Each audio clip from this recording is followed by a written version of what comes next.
changing the subject of the formula. To make A, well, the question here is make A the subject of each formula. So let's have a look at my first one, A. AD plus C equals P. Now when I look at this plus C, and I realise I really need to take this across to the other side. So to do this, I'm going to be doing the opposite to plussing it, which is minusing. So I'm going to write it out as AD, and I'm having a bit of trouble with my pen, plus C minus C equals P minus C, because taking something across to the other side is doing the opposite operation. So what I'm going to have left on this left-hand side is simply AD equals P minus C. And now if I have a look at it, I want A by itself, and there is an A times D here. So to get rid of the D, I'm going to divide both sides by D. So these D's cancel out, and I'm left with A equals P minus C over D. And that is my answer. That's all I have to do. So in my next example B, I've got A brackets P plus Q equals K. Now the thing you need to realise is there is actually a times sign here between the A and the bracket. Now the bracket here is indicating that everything in the bracket belongs together. So if I was to write this out again, P plus Q equals K, what I can see is to get rid of something with a times sign, I'm just going to divide it by itself, P plus Q. So what I do to one side, I have to do to the other side.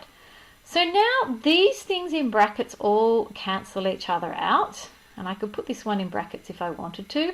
So A equals K over P plus Q, and I don't really need the brackets there. I could put them in, but it's not really necessary. And therefore what I've done now is make A the subject of this equation. Let's have a look at part C. And we need to make A the subject of this equation. Now the first thing I have a look at, I can see that I have A's on both sides of the equation. So the very first thing I should do is bring this A over to the other side.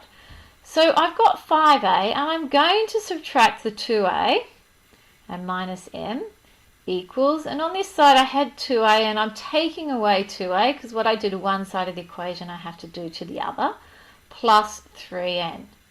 So now I have a look at this. I've got 5A minus 2A, so that is 3A's minus M equals 3N, simplifying both sides of my equation, because this 2A minus 2A has gone.